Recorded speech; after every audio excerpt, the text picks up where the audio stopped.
মা আজকে টিফিনে কি করেছো? টিফিনে কি করেছি? গুড মর্নিং বন্ধুরা। টিফিনে কি করেছি মেয়েকে দেবো, তোমাদের দেখাবো। আর এখানে ভাত দিয়ে দিয়েছি, ডিম সেদ্ধ আলু ভাত দিয়ে দিয়েছি। আজকে কিছু তরি তরকারি করিনি, ঘি দিয়ে খেয়ে যাবে। আর এখানে কি একটা নতুন খাবার করে দিয়েছি, এই দেখ। কি এটা? কি এটা? সুজি দিয়ে, ময়দা দিয়ে, আর ভেতরে পেঁয়াজ টমেটো মানে ধনে পাতা পুর দিয়েছি, কাঁচা লঙ্কা দিয়ে দিয়ে এটা করে দিয়েছি। দুপুরে ভালোই খাবি আজকে।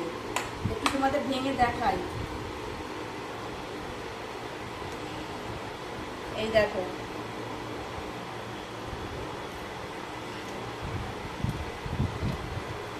টিফিনে দিয়ে দুপুরে দুপুরে খাবে মেয়ে, দিয়ে দিচ্ছি।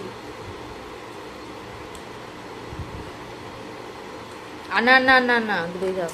দুটো হয়ে যাবে। হুম।